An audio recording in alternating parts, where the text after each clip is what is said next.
Welcome to the Commentary Magazine Daily Podcast. Today is Tuesday, May 12th, 2026. I'm John Podhoretz, the editor of Commentary Magazine. With me, as always, executive editor Abe Greenwald. Hi, Abe. Hi, John. Washington Free Beacon editor Eliana Johnson. Hi, Eliana. Hi, John. And joining us today, Jewish News Syndicate columnist, editor, and co-host of the Israel Undiplomatic podcast, my sister, direct from Tel Aviv, Ruthie Blum. Hi, Ruthie. Ta-da! Hello. Hi. We're going to go very fast into this because I want to cite three pieces from the New York Times in the last 27 hours. I want to preface this by saying that there was a moment a couple of years ago when I ended the commentary monthly column we called Media Commentary because I said, you know what, it's getting boring. We're just sort of citing the same. Liberals say this and liberals say that and liberals say the other thing. And Christine Rosen, who was doing it, moved on to do a sort of a more general social commentary column. Christine, unfortunately, has a doctor's appointment, can't be with us today.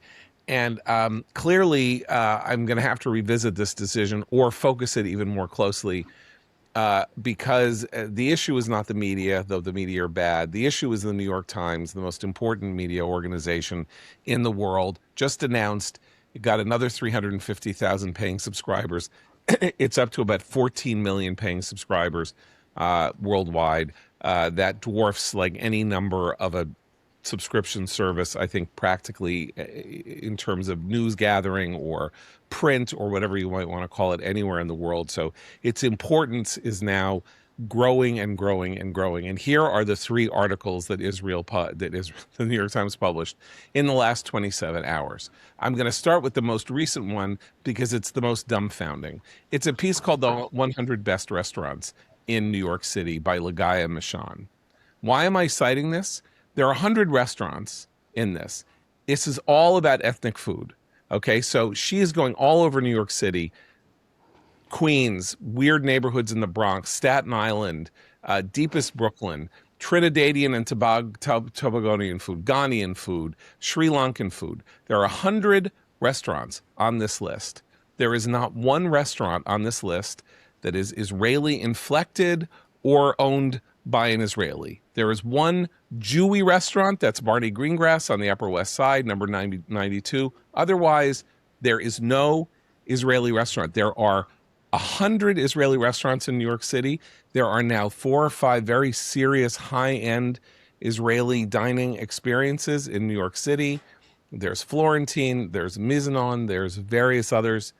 The chef Eyal Sheni has 4 restaurants in New York City, including Port Said, of which there is a branch in Tel Aviv, which is one of the best restaurants in Israel and is actually one of the best restaurants in New York City. No Israeli restaurant. That cannot be the result of chance. It cannot be the result of chance. This is BDS being practiced by the New York Times food critic who published an article 6 years ago called The Rise of Palestinian Food. Lagaya Michon, a 5,000-word article on the rise of Palestinian food and cultural appropriation and so on and so forth. That's the third article. Seems to be the lightest, but in some sense, if you actually think about it, it's a very serious matter that if you're doing all of this sorting by race and sorting by ethnicity, which this thing does, like very clearly sets out to have enough Indian restaurants, Telugu restaurants, Tibetan restaurants, Ghanaian restaurants, Peruvian restaurants. There's not an Israeli food cart. There's not a hummus place, nothing. Okay, so that's number one. Number two, moving on the level of seriousness, is the piece that reveals that Israel had a secret operation to win the Eurovision Song Contest that has been going on for decades. Now, the piece says no allegations that anything untoward happened. It's just very important to Israel to win the Eurovision Song Contest, so it spends a lot of money on it. It promotes it. It encourages people to make phone calls, whatever. Other nations do this too. It's hilarious because, of course, the Eurovision Song Contest is comic garbage. Everything that wins or doesn't win the Eurovision Song Contest is like bad pop, and it's crazy. And so this is a very serious, hilarious, weird thing. But of course, it is an accusation being made against the Jewish state that dozens of other states participate in, but is focused on an expose of Israel's effort to fix the Eurovision Song Contest that does not, in fact, say that Israel is fixing anything. But the implication is that Israel is acting in nefarious, secret cabal ways to Godfather marionette-like control pop culture in the world through its evil manipulation of the Eurovision Song Contest. The implication is that this is news. Yeah, it's a big story. Like it's like 3,000 words. They had it at the top of their webpage. News you can use. Yes. So we have no Israeli food worth a note in the 100 top restaurants in New York, and Israel's evil fixing of the garbage, ludicrous song contest that Will Ferrell made a hilarious Netflix movie making fun of a couple of years ago. And now we get to the really serious thing, which is Nicholas Kristof, I believe 2-time Pulitzer Prize winning columnist Nicholas Kristof, writing a piece about the rape culture inside Israeli prisons and the supposedly systematic use of rape and torture, but rape of men, and mostly men, but some women, to degrade, defame, hurt. And he says he talked to 14 people. And so here is the evil that Israel is doing. And he concludes with a very central claim, which is, I'm not even going to quote him because he doesn't deserve to be quoted. A lot of Israeli women were raped on October 7th, but the ongoing rape of Palestinians in Israeli prisons happens every single day. So it's not even that he is drawing a parallel between doing a whataboutism where he's like, they raped Israel, now Israelis are raping them. It's Israel's worse because, Hamas only did it once. By the way, it didn't only do it once, right? It did it systematically to the women who were in the tunnels. So the New York Times has crossed. Look, we've been talking about how New York Times coverage of Israel is biased and bad, and culturally it's gotten worse and worse. This last 24 hours marks a crossing of the Rubicon into Der Stürmer territory. And I do not say that lightly. I am not one to traffic in Nazi analogies unless I'm doing it for, in order, like, for reductio ad absurdum purposes or whatever. I don't like them. I don't think it's real. But each of these has about it the quality of Nazi anti-Semitic propaganda, accusations of secret Jewish Kabbalistic control, the idea that a Jewish culture should be extirpated, either through the sort of process of either ignoring it or actually destroying it, and now the accusation that Jews do to non-Jews actually what non-Jews do to Jews, and to flip it around, to reverse it so that it's okay to do whatever you want to Jews, because Jews are monsters who systematically rape and defile and torture and mistreat poor non-Jews. And if you need a lesson in what the big lie is and how it works and how it functions, we have it here in the pages of a once Jewish-owned, now deracinated, wildly successful, wildly important newspaper that really would make Goebbels and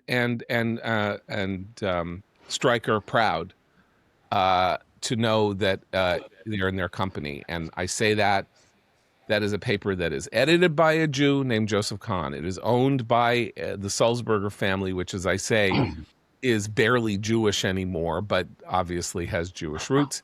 And here they are publishing Nazi, openly anti-Semitic propaganda.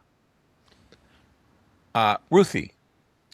John, I just want to add one Yes. thing before Ruthie weighs in. I Yes. think it's worth widening the aperture just a tiny bit to note the New York Times' Pulitzer Prize-winning photographer, Yes. Zahir Al-Gora, who was awarded a prize for his documentation of the toll of Israel's war in Gaza. And if you go on his social media, he refers to uniformed Hamas and Islamic Jihad fighters as martyrs. He talks about the IDF soldiers as the occupation forces. He talks about Israel waging a war on Palestinian children and the children of Gaza. It is self-evident that he is not a neutral journalist documenting this, but that he is in cahoots with Hamas. And when asked for comment, the New York Times will not say if they nominated him for this Pulitzer Prize. But this is in keeping with everything you have said up until now. And they are holding up his work as worthy of the highest award in journalism, and the highest bodies, the highest awards in journalism, the Pulitzer Prizes, are giving this work the highest award there is to be given. Right. So, Ruthie, in this Nicholas Kristof piece, I mean, the allegation that is in the piece, he says he talked to 14 people. He used two major NGO sources, the Med Europe. Yeah. I don't have it in front of me. I think it's Mid Europe, yeah. Yeah, Med Europe Human Rights Monitor, and then a couple of NGOs inside Israel and Gaza that are, human rights advocates, which is to say that they support all human rights except Jewish human rights. And he says, why would anybody, why? I don't believe that any of the people that I spoke to lied to me, because what possible motive could they have for lying to me about how they were treated in these prisons? But two major accusations. One, of course, is that they were raped by dogs, that Israel is training dogs to rape humans. I will just report that several people I know who have been consulting dog trainers in response to this piece tell me that this is, as anyone who actually owns a dog will tell you, is a physical possibility. Yeah, somebody on social media is like, to achieve the anal penetration of a human anus through an object that is, roughly 5 centimeters long. But they're being raped by dogs. And I think also tellingly, let me just find the quote here. Well, wait, there are various other things teeth. Oh, yeah. After he was dumped into his cell, one of Kristof's people reports, he concluded that the spot where he had been raped had been used before, for he found other people's vomit, blood, and broken teeth crushed into his skin. Now, why am I citing? It's disgusting. I'm sorry to cite something so disgusting, like a scene out of a horror movie within a torture chamber. How hard would you have to grind somebody's face into a cement floor to have broken teeth that were just happened to be lying there, then get embedded and crushed into your skin? That is not logistically possible. First of all, a broken tooth would be left there on the floor. It's going to somehow, you're going to push his face down without like scraping it so bad that he like ends up completely disfigured. The tooth is somehow going to sort of meld into his skin. So that's just one of the 10,000 different lies that are being told here. And John, yes, the other thing I think is important is that Kristof did not speak to these people who were relaying these anecdotes for the first time. These people had been on the record in other journalistic organizations talking about their experience, and these anecdotes had changed the details had changed over time, which I think is really important. And so right. this detail about the teeth first emerged with Kristof. One was in the Washington Post, one's in the New York Times, and that's indicative of a story that is not true, that's being embellished. Right. Okay, Ruthie, this seems to be part of a systematic effort over the last 2.5 years, with everybody in the world initially reacting with horror to the October 7th killing, raping, slaughtering spree, and then the news that has come out over the 2 years of the captivity, of the way women and men, but were treated in the tunnels, the 240 hostages that were taken into Gaza. And almost from the very beginning, a systematic effort was created to do this I'm rubber, you're glue strategy, where everything that the Palestinians were documented to have done, Israelis were immediately accused of having done with no evidence. So they bomb, they send rockets, the blowing up of the Palestinians misfire, hit the Al-Shifa hospital, not even the hospital, but the parking lot. And that's said to have been Israel's strike. And then we get to the prisons. So the idea of the systematic mistreatment of Palestinians in Israeli jails, which has been a talk for 30 years, nonetheless, has accelerated to an astonishing degree. And do you want to give us a sense of how this works and how it works inside Israel, how these stories are used? Yes. So first of all, let me talk about the timing of this Kristof piece of crap. It came apparently, or it seems to have come, to head off at the pass the release today of a massive report on all the crimes that Hamas and other terrorists committed on October 7th and since October 7th. All the rapes, the sexual violence, the torture, but mainly it was focused on sexual violence against the men and the women in the tunnels and on October 7th, and children in front of their parents and parents in front of their children, etc. Now, it was known that this report was coming out, so I'm very, I believe that the New York Times wanted to head this off by presenting, documentation of Israeli crimes, sexual crimes against Palestinian prisoners. That's one thing. And also, it comes on the heels of the decision by the Knesset to impose the death penalty on terrorists, okay? That's also no accident. And for example, you always have to look at the timing. The Eurovision piece that you mentioned also comes alongside several European countries saying, we're not gonna sing this year if Israel is a participant. All of these things go hand in hand. But now let me get to I just want to mention that report. Israeli, I hate to blame...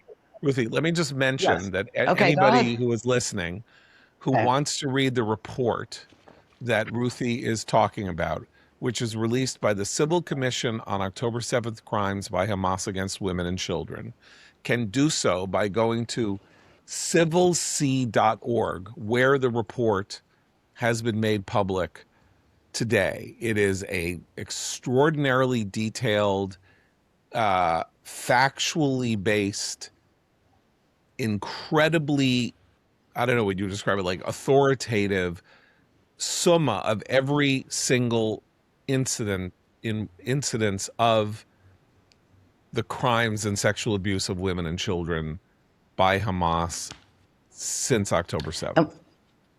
And what's important about that report? And what's really important about that report, as opposed to Kristof's interview with 14 liars, is that everything in this report has been documented by Hamas itself. The terrorists were proud on October 7th. They filmed everything. They're getting off on it. And Israel, there was a question about why the Israeli government didn't release that footage for everyone to see and only showed a bit of it to reporters and diplomats and everything. There was an argument over that, okay? Because government didn't want to hurt the families and didn't want it to turn into some kind of snuff film, okay? But having said that, there is documentation of this not only from the hostages, from people on October 7th, from witnesses. It's also documented in writing by Hamas. It's also, as I said, tons of videos. So this brings me to another video, and here I always hate to do this, mea culpa business about Israel when anti-Semitism is in the air. But in this case, I have to say, the Netanyahu government is livid, absolutely livid, about something that the deep state, I know it sounds like cliche, but I'll get to that in a moment, did to contribute to this anti-Semitism. And it involves a faked video, speaking, by the way, of the Pulitzer Prize photo. Okay, you got to stop for a second to explain what you mean. So Israel has, like all governments, like all democratic governments, has a permanent bureaucracy, right, that works through whatever government is in power or not in power, and is employed civilly, has job protections and all of that. And a lot of people in that civil government, sort of like here, are political antagonists of the Netanyahu government, and a lot of them are people who did not like the conduct of the war, wanted the war to end so the hostages would come home, whatever. And so as the 2.5 years of the war were proceeding, leaks about bad conduct or fights inside the military, about how bad the strategy was or how nobody cared about the hostage families and what they were claiming, all that stuff came from what Ruthie is now calling the deep state, which is a more loaded term. I would prefer not to use it here because it's a loaded ideological term. Now, I'm just saying in the United States because it's what Trump refers to when he talks about, I'll stress that in this case, not just a major bureaucracy in the left. It is a concerted effort on the part of the judicial system. Before the war, there were mass protests against the government's attempt to reform the judiciary. And why is that relevant? Because what I'm about to tell you has to do with a doctored video and in cahoots with the Attorney General of the Israel Defense Forces. Again, they're the attorneys general in almost every walk of life here, and the courts are in I would say they're in a concerted effort to topple the Netanyahu government and have been all along. Now, you mentioned this, you mentioned the Pulitzer Prize photo. Now, it wasn't a doctored photo, it was a real photo, but what was doctored was the claim that this child was being starved by Israel, when in fact, he had a congenital disease. And we know that because and pictures zoomed out. You saw his mother and his brother were perfectly well fed and all that. So that was the lie there. But here I'm going to tell you about an actual doctored video. And since we can't go into the details, it's getting into the weeds. I will just say one thing. I have to preface this by saying it is a huge scandal in Israel.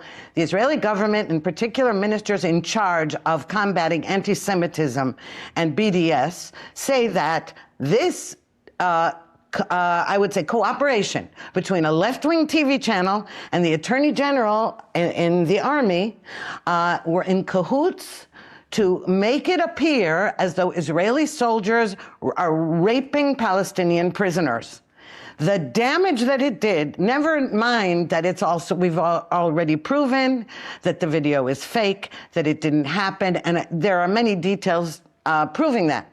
But the damage, we are furious. We say, how can our main TV channel, Channel 12, left wing, and Guy Peleg, who's a reporter, to whom it was leaked. The trouble is, it wasn't just a leaked video, it was a leaked fake video, stitched together from different dates, and you can't see anything. And Guy Peleg, this reporter, this broadcaster, who is just horrific, he says, look, you can see that these soldiers are taking this terrorist behind, they don't call him a terrorist, they call him a Palestinian, behind, a kind of wall, and you can see that they're raping him, and then they said they're raping him with a sharp object or something like that. You cannot see anything, but in any case, it turns out, as Ayala Hassan, another journalist on Channel 11, proved that this was stitched together. So, as I said, calling it a leaked video is inaccurate because the video itself was fake. Now, this is why I say I hate to blame, Israel for anti-Semitism. But in this case, for months now, we have been fighting over these soldiers in a special unit charged with guarding those October 7th terrorists. They're some of the worst terrorists on the planet. They're very violent. They resist arrest and all that stuff. And these guys, their reputation was dragged through the mud, but also, so was the whole state of Israel's. So as I say, the timing of the New York Times report is happening alongside that. And, even though we've now established that those soldiers did not commit the crimes, in the worst case, they used excessive force, which again, even that's not clear, because the terrorist in question was biting them and kicking them when they were trying to restrain him. So, and he, 2 months later, after never complaining about being raped until he made a deal with the Shin Bet, the security services, and he was allowed to go back to Gaza. That's it. He went to Gaza, so he couldn't hold on. testify. Now the story you're talking about gets even more interesting in a sort of almost comic, novelistic, bizarre way, because no one knew who had leaked this video.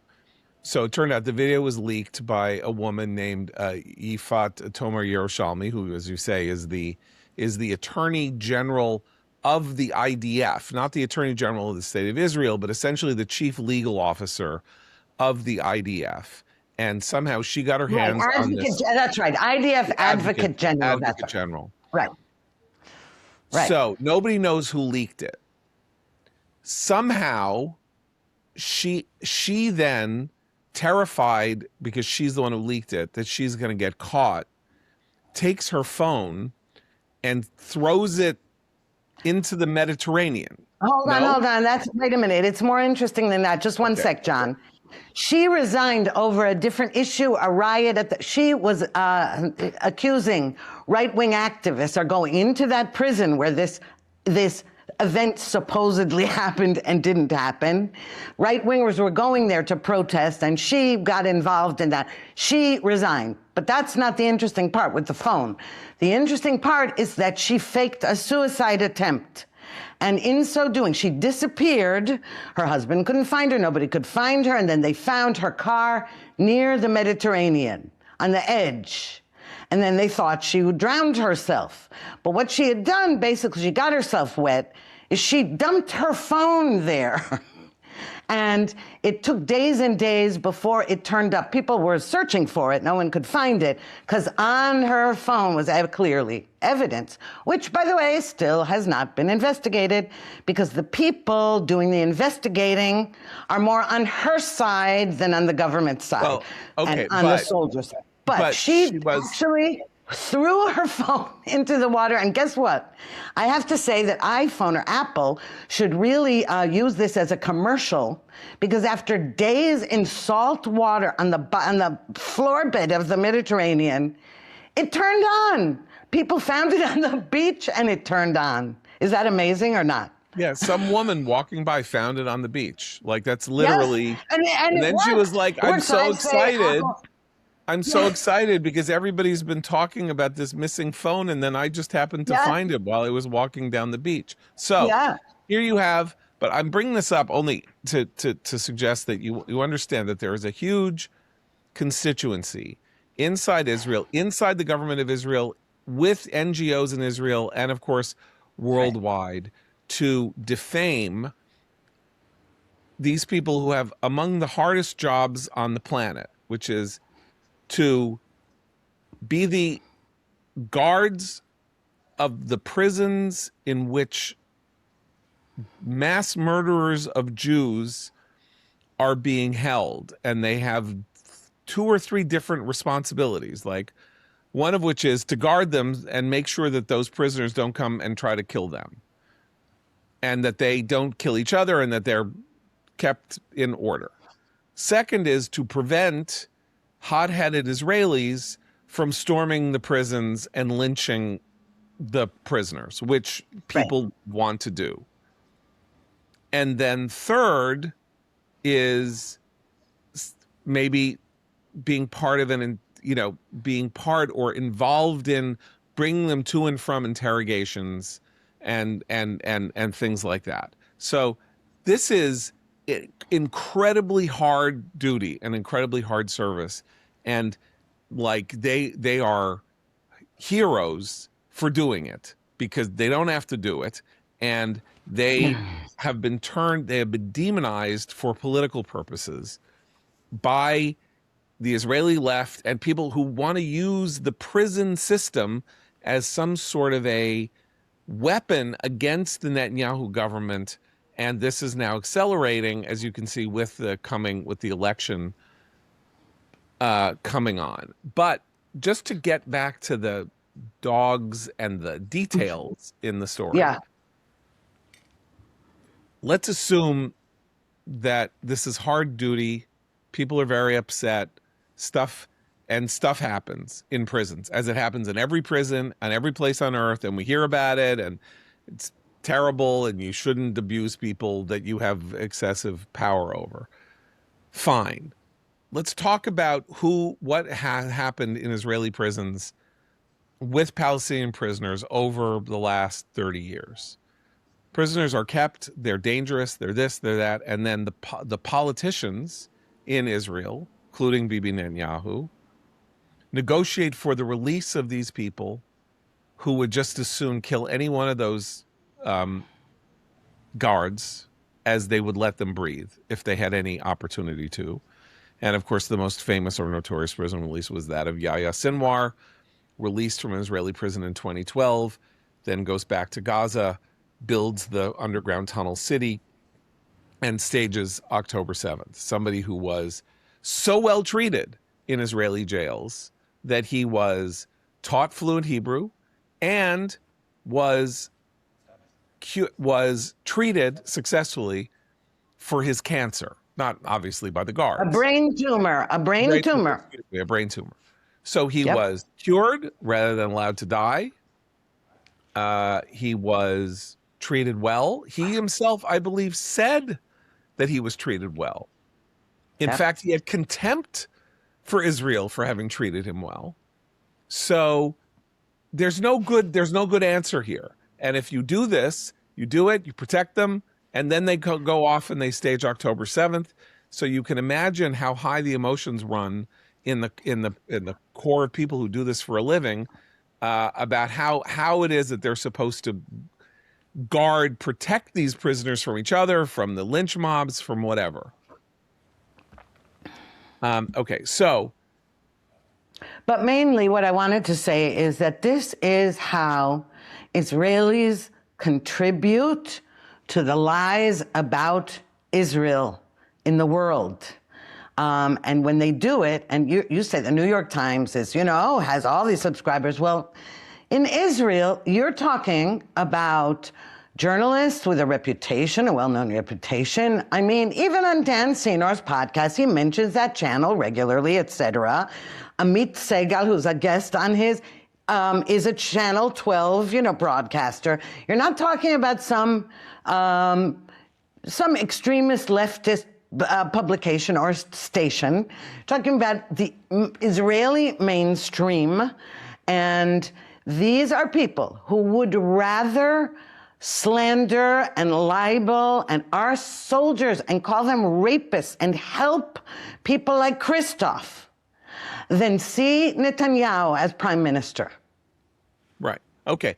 So you have the problem in Israel of an activist political media, and then we have the problem here of the New York Times being the most important news outlet in the world that I think has crossed a Rubicon it had not yet quite ever crossed.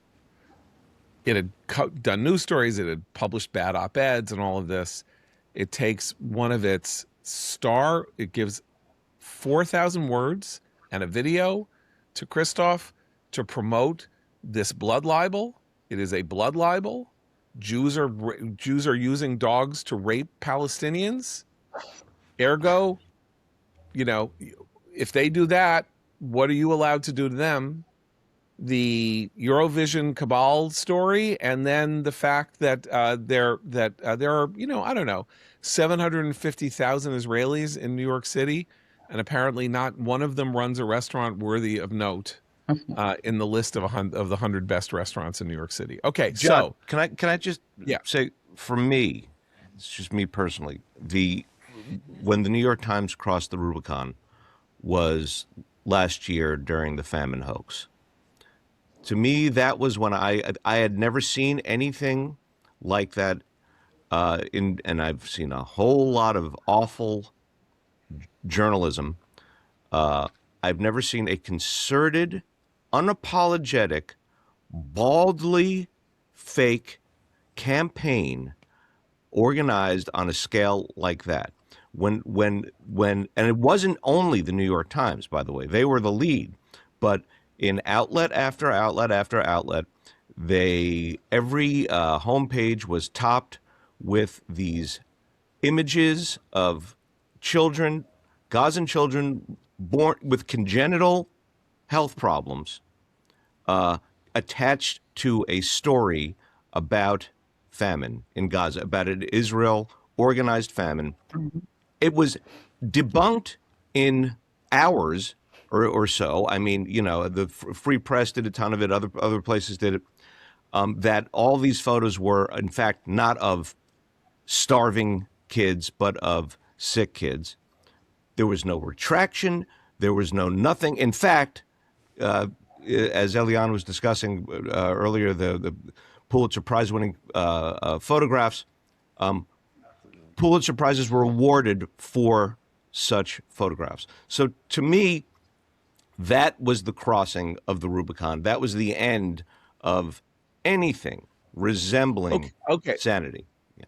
But here's what's important, I think, that why I say this is qualitatively different. Because though nominally we are talking about Israel here, right? Fixing the Eurovision Song Contest, training, using dogs to rape Palestinians, and having and being erased from the New York food scene. Take this.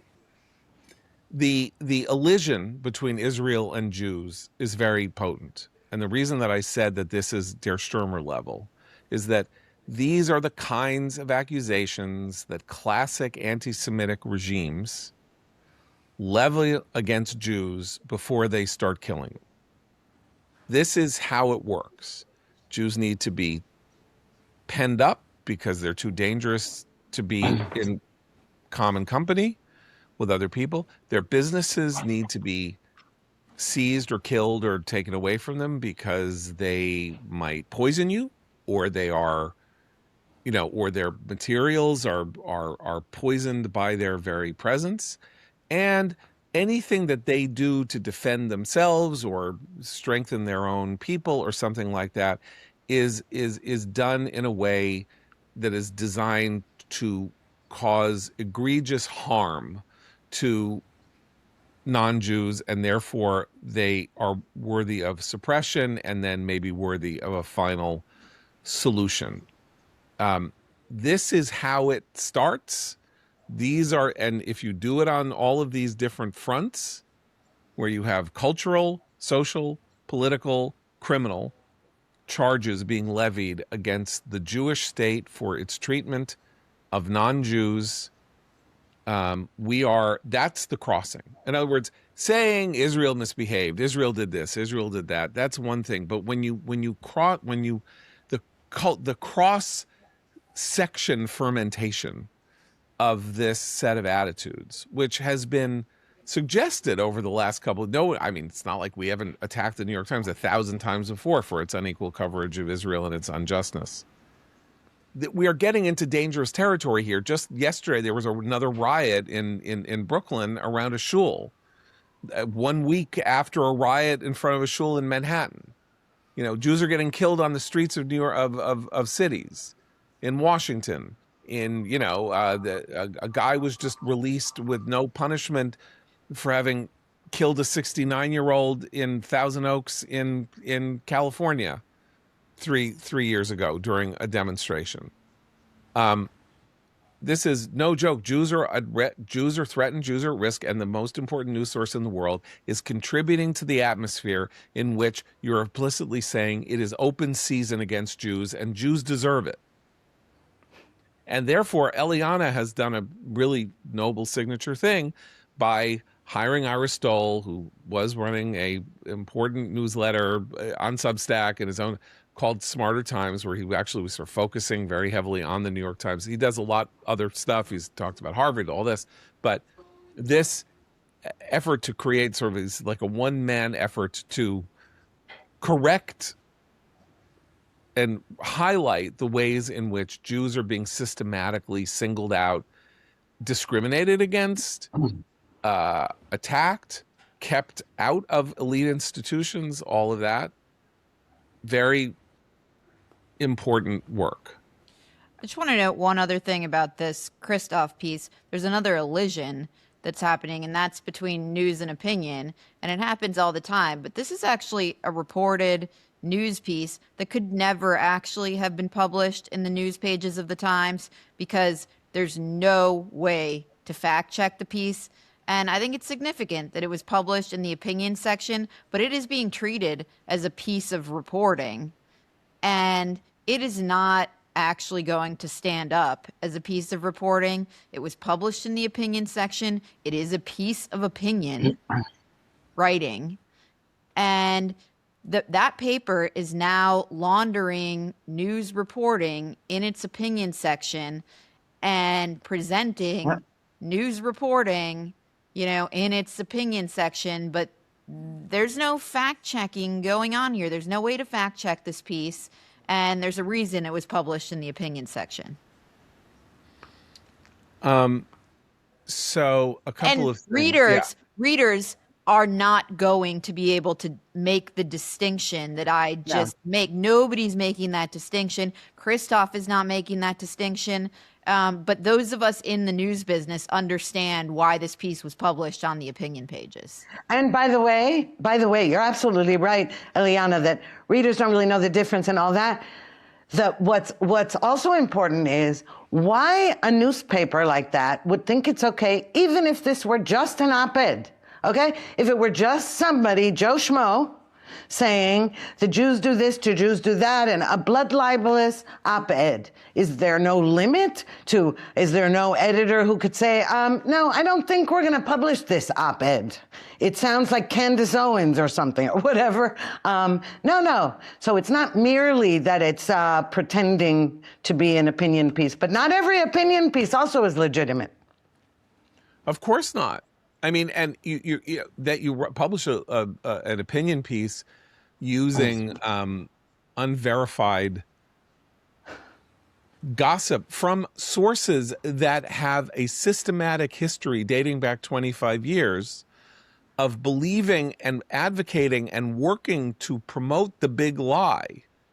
It is the Palestinian media strategy, both on the West Bank and in Gaza and everywhere, since the Second Intifada, to manufacture crimes, murders, things like that they video, famous images of, a man cradling his son who is dead, and then, somebody is filming from elsewhere.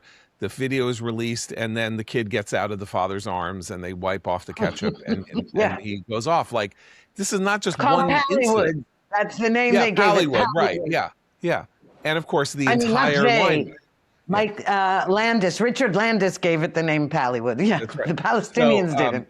and as Abe says, like these hoaxes that are created, the famine hoax and other hoaxes that then Israel and the people who defend Israel have to spend months sort of clearing the muck away for, the effort of not only correcting the historical record, but also trying to clarify the picture for people of goodwill who have no reason to disbelieve what is being put before them, because what do they know? They're not press critics and they're not following this granularly and all of that. And you want them to know it's not true. And of course, look, we know the effect. The effect has been this collapse of support for Israel over the last 2.5 years in U.S. public opinion, as a result of the systematic effort to defame Israel's efforts to defend itself. After an unprovoked attack by an enemy who inflicted 5,000 casualties in 6 hours in a rampage, 1,200 deaths and like 3,500 injuries and 240 people taken hostage. And that happened in the full view of the entire world just, 2.5 years ago, or whatever it was. Was it 2.5 years ago? And yet here we are 2.5 years later, and the opinion of Israel in the United States has undergone a huge decline because this propaganda effort has been so successful, and Israel's war against Hamas and Hezbollah and Iran has itself been successful. So, But you know what? It's, as I said about Israel and the Israeli media, like Haaretz, which collaborates with every Nazi voice in the world. I would say that it's Jews and Israelis who help perpetuate these lies and propaganda. They are the most dangerous because the enemy says, you see, look, this guy's Israeli. Look at Omer Bartov, an Israeli, teaches at Brown. He says it's genocide that's being committed. He's a genocide expert. Look at this one. Look at that one. And Jews in America. And look, it's not us saying that. It's the Jews and it's Israelis themselves who are saying it at universities in Israel. So, it's very hard to combat enemies when your own people who are being vilified are helping. And it's worthy of note that, as was the case in the Holocaust, on October 7th, the victims of the worst victims, the greatest number of victims, were people who were in the peace camp who used to help Gazans get medical attention, help them, give them work. We're all for a two-state solution and helping them. But when it comes down to it, if you're a Jew, then you're fodder, and it doesn't matter whether you're on their side or not. Absolutely. I think we're going to end it there because I don't know what more we can say except to wonder at this pass that we have gotten to. People are going to email me all day saying, okay, you've said all this. What are we supposed to do about it? What are we supposed to do about it? I don't have the foggiest idea what it is that we're supposed to do about it. All we can do, I think, is continue to say what we say and don't let them, don't go silent. Open a mouth to the New York Times, write them letters, email them. Don't ignore it. Don't let it sit there and fester in your own soul. Go to the Israel Day parade. Go serve as a shaliach outside a synagogue. Do what, and some people would say, go get yourself some gun training because things are getting bad here. But however it is, this is all intended and designed to make us feel powerless and make us feel threatened and make us feel as though we're on the losing side of history, and we're not. And we have every reason to believe that we can use the power that we have, the authority that we have, and the truth to defend ourselves. So thanks. We'll be back Although, tomorrow. John, one thing you might get emails from listeners saying the one thing you didn't mention, what are we supposed to do about that, is move to Israel. I noticed. Well, according to you, it's not so much better there because of all of the, all the Haaretz and Channel 12, and everybody is so terrible there. What do we have to be here for? It's true. Leftists will be leftists, but I still think you're safer here, but that's a different discussion. Okay. Well, anyway, that's where we are. So, fight.